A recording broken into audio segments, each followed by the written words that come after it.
You guys are getting back-to-back YouTube videos before I go work out. I'm gonna hit the weights back to back, and you get back-to-back YouTube videos on Father's Day. All right, this one's gonna be called Sex Game: The Best Actors' Portrayals of Superman in Action in Film and Television. Now, this one's probably gonna be the best video out of the whole series. We did James Bond, we did Batman, we did Catwoman. Now I'm gonna work my way on the Superman. If this video blows up, you might get Darth Vader. You might get who did the best portrayal of Darth Vader. So this is like a new movie series, okay? We're celebrating everything movies and television, and I told you I got a lot of categories in this series to cover. Not every single video is going to be that very good. Not every video's bad. I have some good videos. I have some bad videos. I got some videos that perform very high. I got some videos that underperform. I have videos that do things that they're not expected to do. And this one's, I don't think no one anticipated this one. All right, this one is going to be who has the best portrayals, the best actors to have the best portrayals of Superman in television and film. I would have added anime, but I don't want to make the video too long because you guys got bills to pay, clothes to wash. A lot of y'all want to get back to work. I want to get back to work. I want to get back to the gym.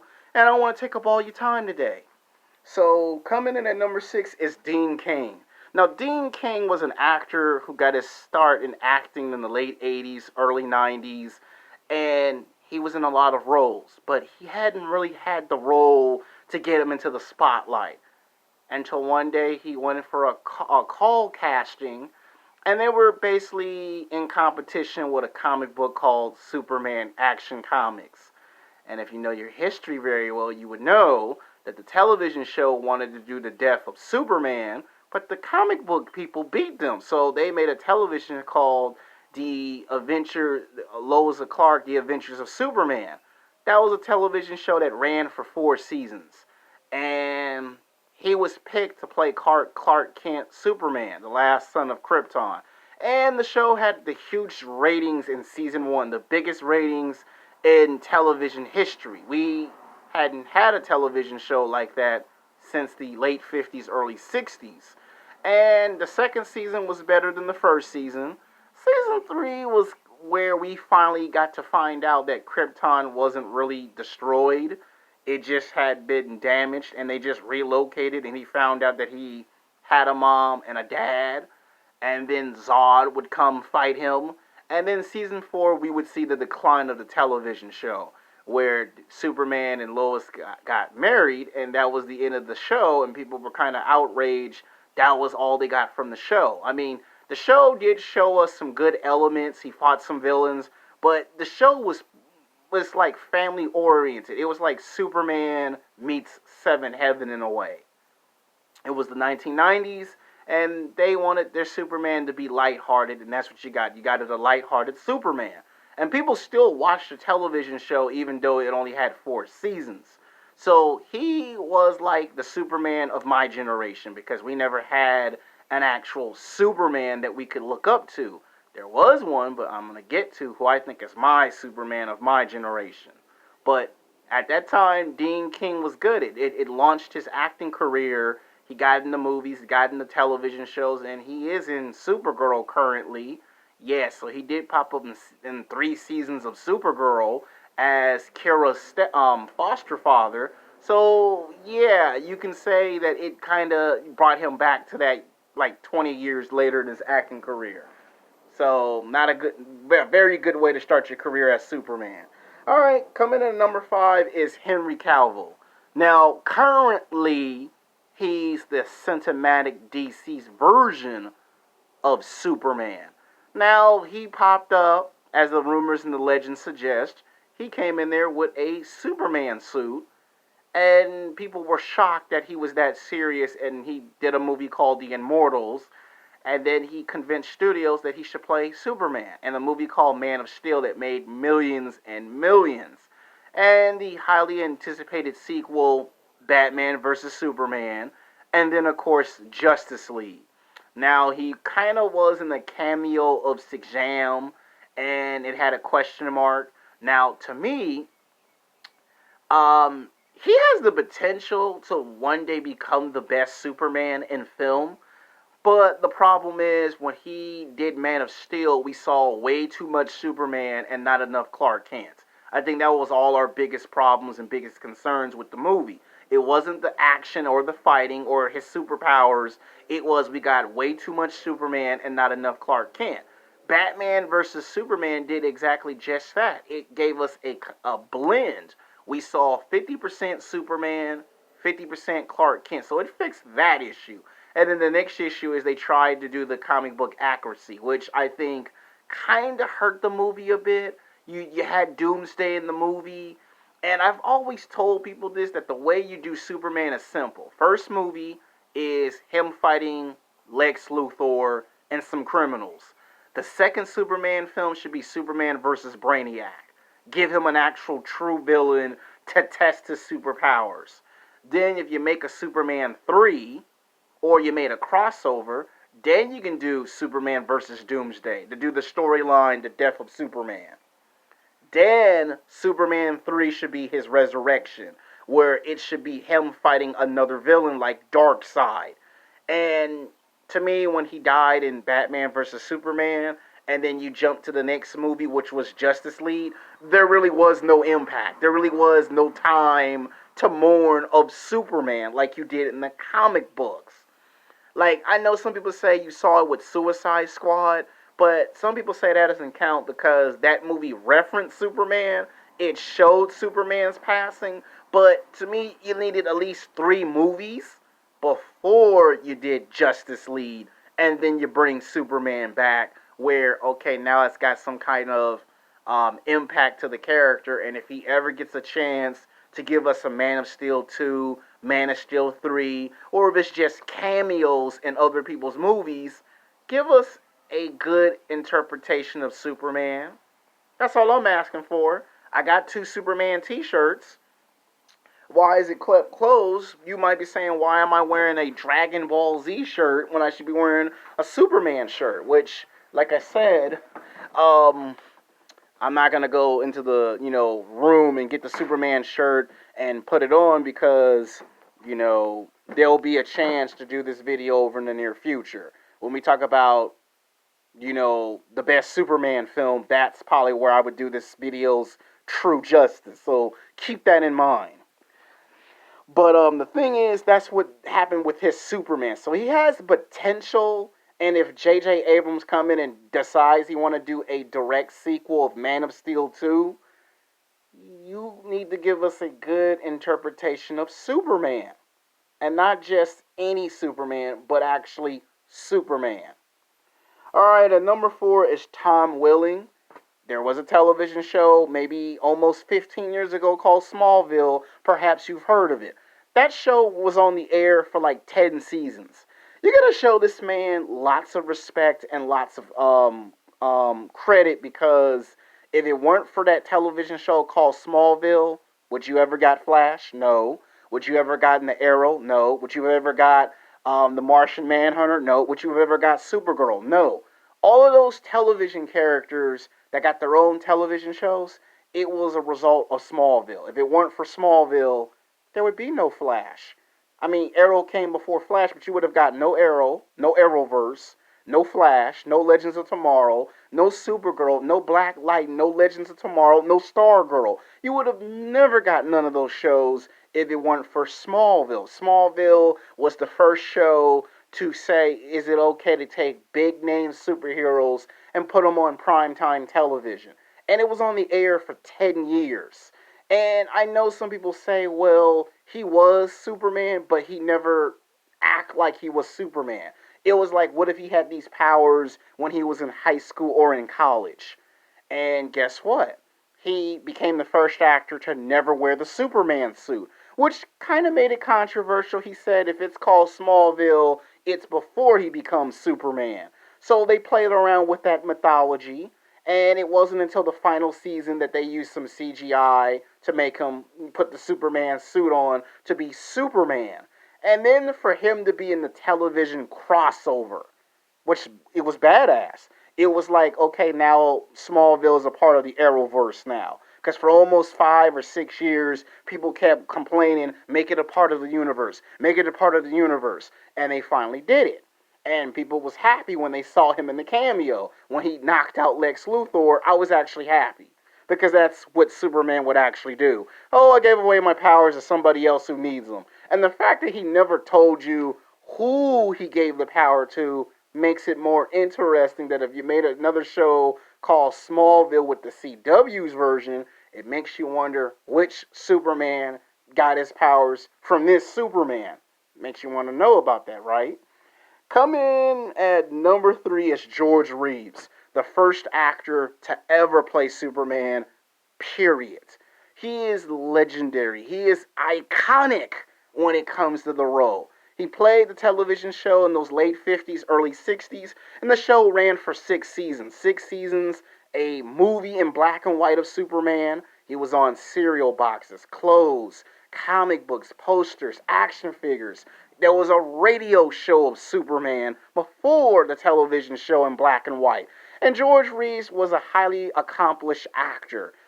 They made a statue of Superman in Los Angeles, California at the Mann's Chinese Theater, Hollywood Walk of Fame. And yes, there is the tragic, mysterious death by unknown circumstances, which means we don't know what happened on that night. He went to sleep. They came in the room. People said Superman was gone, and nobody wanted to play Superman ever again as a kid. And I wasn't even born in that time frame. But in that time frame, it was baseball, boxing, Superman. And George Reeves' Superman was the first actor that you saw play Superman. And at that time, we had never seen an accurate interpretation of Superman. To me, it's like the best interpretation if you're going off of television, because it was comic book accuracy. The way that they described his abilities in television was perfect execution. But coming in at number 2 is Tyler Higgin. I'm sorry if I messed up his last name. Now, he's an actor that came in the mid-2000s, popped up in a lot of soap operas, and then he got his start in a television series called Teen Wolf, where he played the character who had to show the main character how to control his abilities as a wolf. And he was on that show for 6 seasons. And then he got the biggest lifetime of a role, playing the CW's version of Superman. Now, in the comic books, his version of Superman is better known as Earth 2 Superman, where if you watch The Flash, the Earth 2 versions of those characters have the same powers and abilities, but they're not like their Earth 1 counterpart. And basically, when they showed his character in Supergirl in season 1 through 4, we got to see him in 4 seasons of Supergirl. And the fact that they picked him to play Superman, it was like he gained so much popularity so fast and so quick in such a short amount of time that people said his was the closest interpretation to the real Superman. And people began to criticize Henry Cavill's version of Superman because this television version did all the right, correct stuff that the movie didn't do. People said that his version was 60% Clark Kent and 40% Superman. Like, he was like pre-crisis Superman, but what if pre-crisis Superman was in television? And guess what? People are right, because the television show is good. He was on Supergirl. He popped up in 3 television crossovers in 4 years. Now he's getting his own television show, Superman and Lois. And we're talking about the CW version of Superman. Now, quite frankly, I like that version of Superman. He's very strong. He's very powerful. And he doesn't just fight any bad guy. He has to have some kind of motivation to play that bad guy. In fact, I will be willing to basically put him at a tie with Brandon Routh, because Brandon Routh also played Superman in Superman Returns, and for him to have to that iconic role and have it in the crossover was badass. For him to play that Superman, which I'm going to get to in a minute. So I can't wait to see what the CW is going to bring to this Superman. because this has a lot of potential to be the best interpretation of Superman on television, and I can't wait for it. Now, for the number one actor, he went to sleep, he ate, he slept, he dreamed, he breathed Clark Kent. He was the true embodiment of what it meant to be Clark Kent, not just Superman. He is the only one that has the iconic theme song of Superman that when you hear the theme song, you know it's Superman. Dun dun dun dun dun dun dun dun dun dun dun dun Superman. It was like the damn song was singing the words and telling you it's Superman, the greatest superhero of all times. Before you got Batman, before you got Flash, Arrow, or any other superhero, you had Superman. Christopher Reeve was Clark Kent. The movie was a representation of being the best version of yourself, not worrying about getting rejected by girls at work, worrying about life's problems. You took a nice breath of fresh air and you felt free, and that's what Superman was, being free, being the hope, for, not for yourself, for someone else. And you saw all of that in the Superman movie. That one Superman movie, it made it for me. I wasn't even born yet. I wasn't born until January 1986. And when I saw Superman 1 and Superman 2, those were the best films ever portrayed by Christopher Reeves. To become the first actor to play Superman has never seen nothing like it. There was Superman 3. I still weren't born yet. It wasn't until we got Superman 4 that I actually saw a Superman film. And I knew right away that the fourth film wasn't that good, Superman the Quest for Peace, but those were four films. And they actually was going to do a Superman 5, but they were going to wait at least 4 years to do a good storyline. And tragedy befell us. He was on a horse and he got injured and paralyzed, and he would be paralyzed for the rest of his life. And to have Christopher Reeves show up in Smallville was like a nice way of passing the torch to Tom Welling, because he was the next generation. And to have him on the show, again, when they played the theme song, again, you want to say Christopher Reeves is Superman. Think of how many times you go to a gym and guys lift weights. They think of Superman. You look in the mirror, you get the posing, you get the flexing, you think of Superman. Yeah, there's Hercules. Yeah, there's the Mighty Thor. There's the Hulk. But the first superhero to arrive was Superman. And the fact that LeBron James likes Superman, Dwight Howard, Shaquille O'Neal, Kobe Bryant, whenever Michael Jordan would drop points and call himself Air Jordan, inspiration from what? Superman. Everybody puts on a red towel and runs around the house and thinks they can fly on air. We think we were Superman. We've all done it. We've all had that moment where we looked in the mirror and we saw Superman. Christopher Reeve's pre-crisis Superman was the strongest, the most powerful. The guy embodied actual confidence. He didn't fake it, he displayed it. And the fact that it was okay to make some mistakes was good about Christopher Reeve's Superman. He showed you how you handle mistakes, how you solve the problems, and how you move on. And yeah, the villains might have not been traditional comic book villains, but they were villains and he still fought them. And the fact that his Superman was good was good. And to me, this is the best actor's portrayal of Superman, because we haven't got nothing close to this for quite some time. The closest we got to of an actual accuracy was Brendan Routh did the Superman movie called Superman Returns, which that also had the theme song, and to put it in the television. Now, the only mistake they did with that version of Superman in TV was they killed it off. They killed his character off too fast. I would have liked it if they would have had it where he was a part of that group from Arrowverse, and that he actually got to be the one to defeat the Anti-Monitor instead of them being the ones to do it. Because if you're bringing in a version of Superman, he should be able to be the one to be there to beat them. You know, Brandon Routh did a good job coming back as Superman from Superman Returns. So Christopher Reeves to me is the GOAT when it comes to playing Superman.